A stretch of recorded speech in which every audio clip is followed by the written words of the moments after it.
Hello friends and welcome. I'm Sarah Liz and I'm back with another emergency card kit, and this is a fun one. I just had a bunch of new supplies and I wanted to make custom sentiments, so it's sort of a mishmash. Hopefully you have things that will already work with these sentiments, but if not, I have a few ideas for you. Let's take a look at the kit. So I'm calling this Cute as Can Be, and it coordinates with a lot of different things that came out from Spellbinders this November. But please know, this is fairly generic, right? We have some breakfast food, we have some animals, things like that. So it's entirely possible, hopefully likely, that you already have some supplies you could mix and match with some of these. We have May Your Birthday Be Legendary, right? And so that's for our little cow. Wishing you the very best day. Have a jawsome birthday. Party Pig says, go hog wild. Sending squishy hugs. Happy birthday to Moo. Cheers to the new year. Happy birthday. Wishing you an excellent birthday. Sometimes life is just the pits. May your birthday be sunny. Wishing you the cherry best. Thanks a waffle lot. May the dice be ever in your favor. Everything's better with bacon. Have a lucky birthday. And yes, this has two luckies, but I have fixed it on your copy. I just didn't want to reprint it. I call these tuck strip sentiments, and they have a little extra white space over on the side. So if I wanted to pair this with a small die cut element, okay, it will tuck right behind it. Maybe not with the cow one, right? We'll make that our jawsome birthday. But if you don't want that extra white space, there is an optional cut line. It's marked on the top and bottom. And if you cut there, this is just a 1-inch strip, then you'll get just the sentiment. And I'm going to give you some tips today for how to stretch the size of them in case the proportion isn't quite right for the card layout you have in mind. This printable is completely free for everyone. I have a link in the description box below where you can grab this from my website. When I was designing these sentiments, I was looking at this small die of the month. This is part of the Spellbinders clubs for November, and it has a waffle, a fried egg, a piece of bacon, a champagne glass, and actually, truth be told, we're not even going to use those today, but I will be on the Spellbinders club along tomorrow making an interactive card with those. But we are going to use the large die of the month. It cuts out a large purse, but then it has all these keychain pieces, a die, a tiny purse, a teddy bear, some cherries. There's so many great ways to use the independent pieces on that large die. If you get the Deluxe caboodle, which is all of the Spellbinders clubs for the month, you get that little pig, and there are wings, so you can have a flying pig. And then the last die set I'm using is actually an add-on to this one. This is the Cozy Toe Slippers. There's a penguin, a rabbit, a Santa, a reindeer, right? And then there's this leg and a foot with a slipper on it. And they're all little pieces you put on the front of the slipper. Well, this is the Cozy Toes Friends that just came out to put new things on the slipper. We have a shark, a horse, a unicorn, a cow, a frog, a little monster. We're not even going to use the slippers. We're just going to make little characters because they're the perfect size for these sentiments. So we're going to cut out our sentiments first. I'm connecting the lower tick mark to the top tick mark in my trimmer. So I'm right on the blade of my trimmer, and then I stop before I get all the way through. I want to leave that header intact.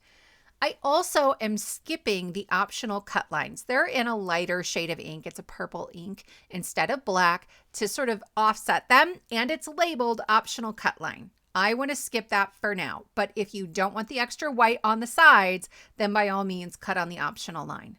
Then I can rotate because we left that header intact. I can still see my tick marks, and I'm going to get 16 perfectly sized sentiments. These are 7/8 of an inch by 2 7/8, and you didn't even have to measure it. My friends, I love these so much, and it sets me up to be able to make a ton of cards really, really quickly. The other thing I'm going to do to speed up this process is dig through my bin of extra backgrounds.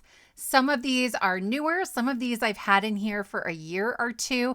I keep these just behind my desk. I have a separate drawer that is for my die cuts I've already assembled, stamped and colored images, all that sort of thing. I like that mine are clear. I like to be able to see all of my supplies at once, and that just sets me up to actually use the things that I've already put together.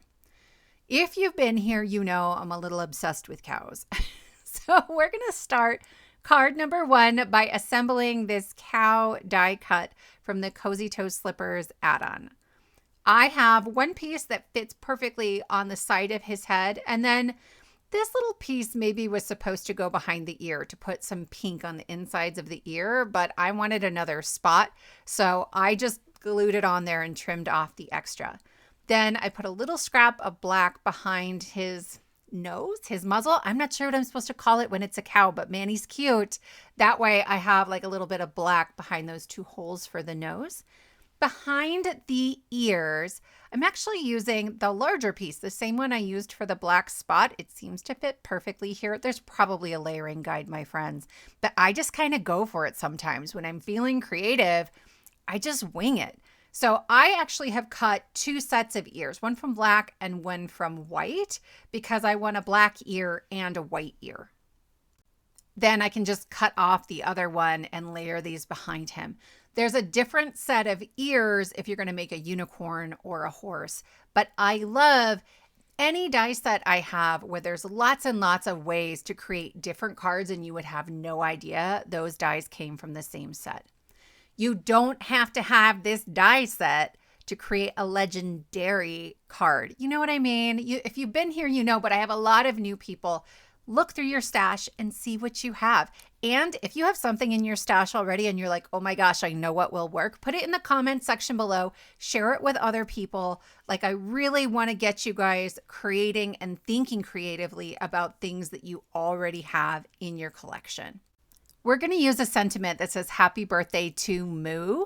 So I used the classic mouse alphabet, which is sort of whimsical, and I cut it out of some cow print pattern paper. I think it's from Bella Boulevard. If it's still available, I will link it below. Anything that's available, I'll link. But I am stacking this up. So the pattern paper is not that thick, but I have 2 layers of 100-pound white cardstock and then 1 layer of 100-pound black cardstock that I've used as a drop shadow behind it. I just think it makes it a little bit more substantial. I'm obsessed with scallops. Again, if you've been here, you know, this is the Heartfelt Thanks and Scallops, and I cut 2 of the largest.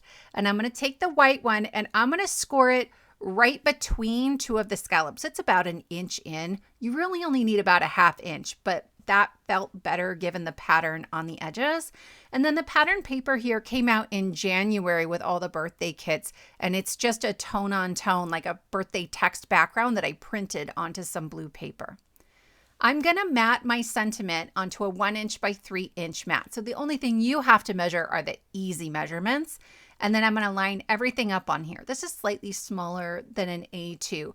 So I'm holding my sentiment in place and gluing the cow to the sentiment first to make sure it's not going to be too wide. It can hang off the edges just a little bit, and I'm not going to have big problems because it's smaller than A2, but I don't really want it to visually. I added a tiny little bit of 1mm foam on the parts of the cow that aren't overlapping the sentiment, added a little more glue, and I'll get that lined up on the bottom. This card is about as close to clean and simple as I ever get. But sometimes I just want to make cards. Sometimes I just want to stock my stash and be ready for the millions of birthdays I have this fall and then holidays, and I give away gift card sets to my family members. So this will give me lots of options. I finished this off with a few milky gems just added onto the sentiment, and that finishes card number 1. For card number 2, we have these cherries. I don't know what it is. Cherries and lemons are just fantastic. I love them as imagery. I love them made out of paper. I love to eat them. I'm here for all of it. So I have 2 separate cherries that come in that large die of the month. You can turn it into a keychain, but we're not gonna.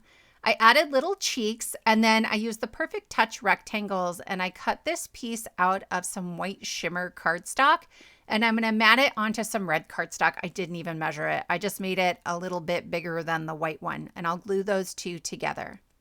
I want to make sure I have room for my sentiment, so I'm bringing in a piece that's 2¼ inches by 1 inch, and then it has one of our sentiments on it, but I've cut off the extra white space on the side. I'll show you how I did that coming up here.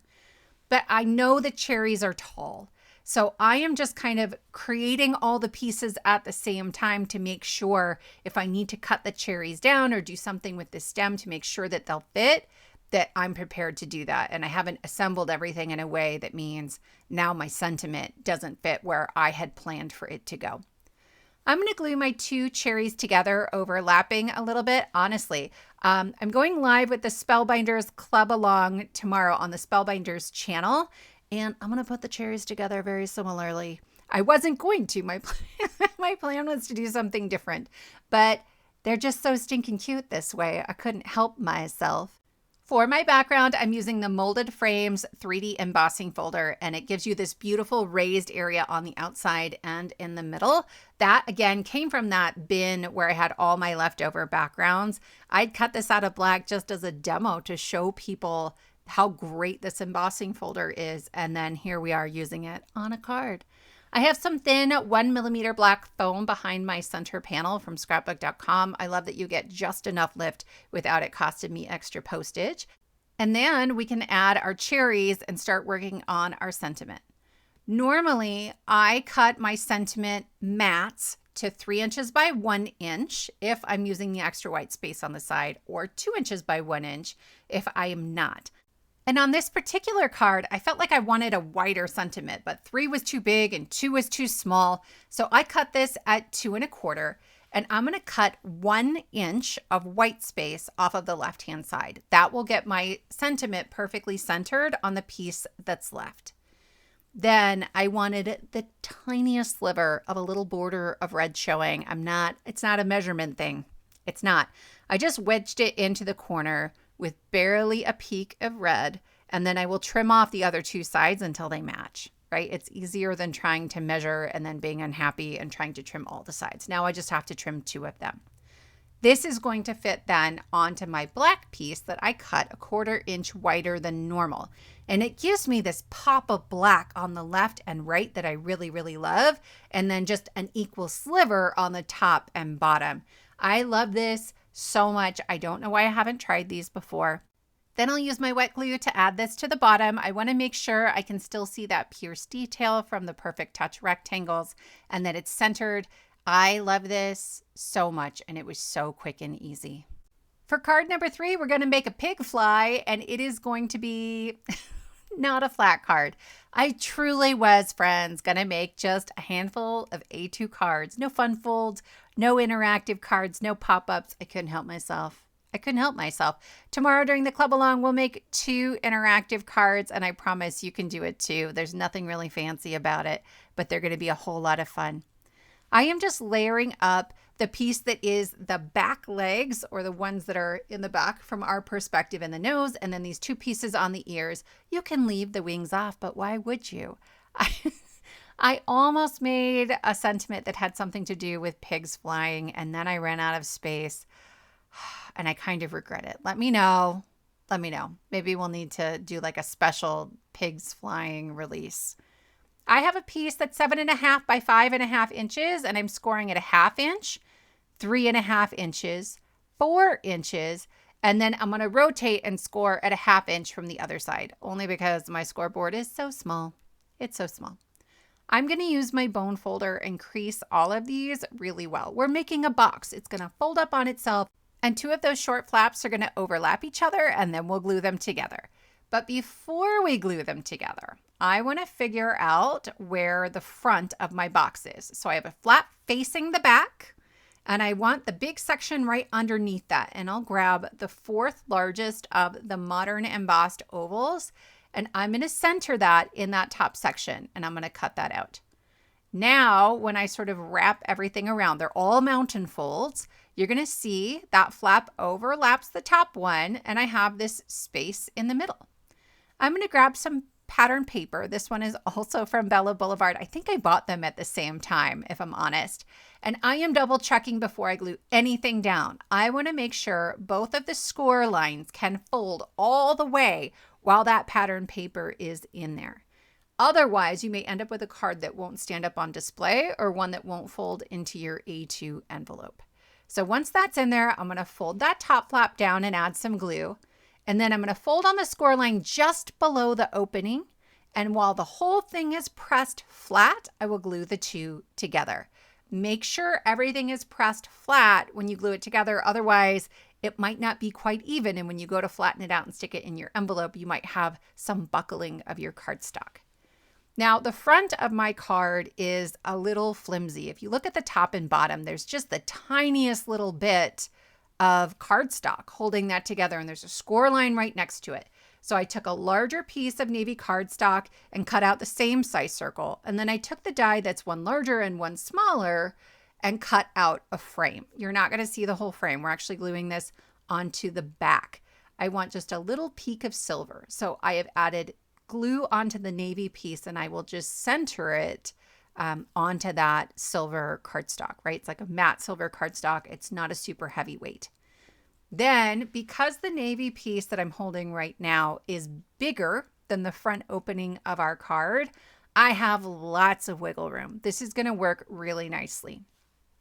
I'm adding glue onto the front of our card, but I'm being careful not to get too close to the score line. I don't want it to ooze over and then I accidentally glue something flat that I didn't want to.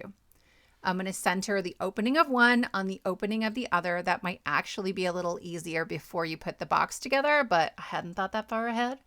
Then I'll let that glue dry for a few minutes and I will take that to my trimmer and I will just carefully trim around and remove the excess.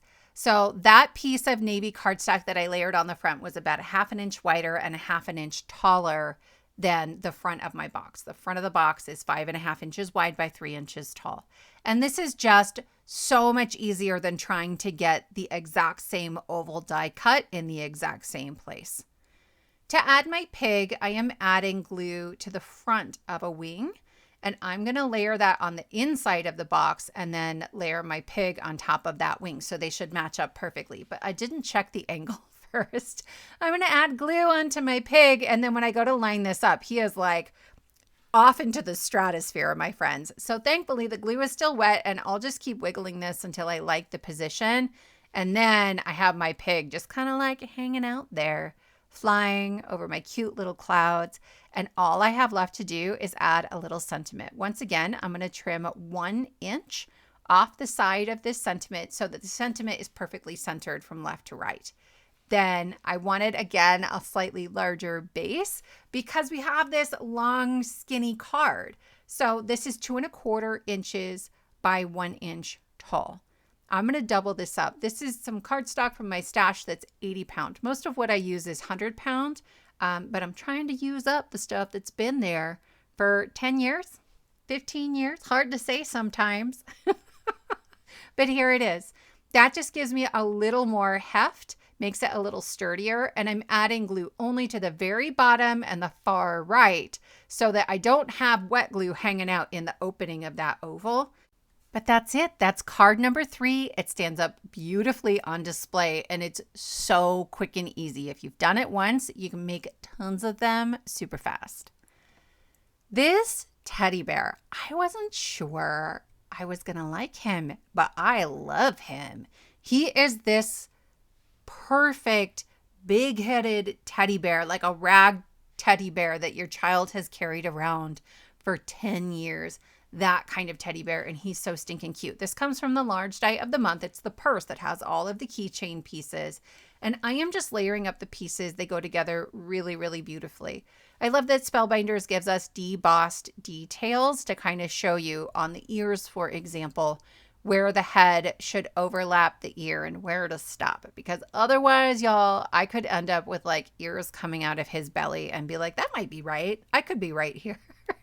Let's be clear, that could already happen or still happen. You know, I have little dots of glue going on the arms, and then you can see the way I have his legs so that the feet are facing outwards. That's what I would sort of expect, but all the pictures on the website actually have the feet going the other direction, which I think lends more to that sort of ragdoll feel. I imagine this teddy bear has like beans in his bottom too to kind of weight him down. But there he is. Isn't he adorable? And he's got his little like teal neck scarf. So I have an embossed panel from my bin, and my friends, this doesn't happen to me often, but I cannot remember the name of that one, and I'm not sure what I did with the embossing folder, nor can I find it on the website. So it might not be available anymore, but any textured background is great here. And then I have the nested tree frames. I had that light blue sort of piece with the bubbles cut out of it already cut again in that same bin. So I am adding on a layer of white shimmer cardstock right on top of that. And this will sort of pull out the shimmer from the ink that I just added over top of my embossed panel. I just went direct to paper. It's a pigment ink. I try not to press too hard, but it's a really quick and easy trick just to bring out a little more of that dimension and add a little more shine. Then I've got glue all over the back. I am being careful to put glue on the edges of the sort of bubbles that are cut out here, only because there's so much texture in that background, and I want to make as much contact with the glue and the cardstock as I can. Then I have a little sentiment that says sending squishy hugs. It's one of my favorite sentiments, and I want to make it in all the fonts and all the sizes and all the shapes. And I'm going to add that onto a 2 1/4 by 1 inch strip of black cardstock, and then that will go centered at the bottom of my little white section.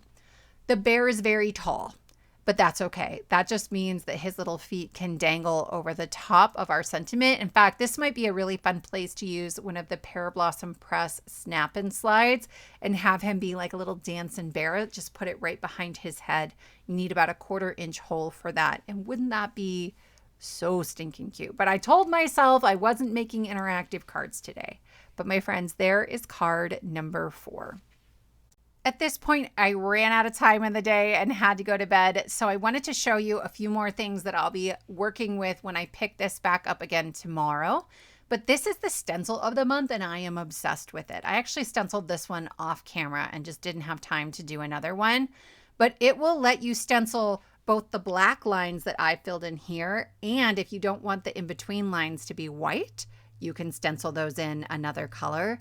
And then from that Cozy Toes add-on, there are so many cute things you can make. So I have made a monster and I cut him down to 1 tooth, like he's a baby monster, and I made a shark. My friends, I hope you'll join me tomorrow for the Spellbinders Club Along. I will leave a link at the top of the description box below, along with a link to go grab the free printable sentiments from today. Thank you all so much for spending your time with me, and I will see you next time.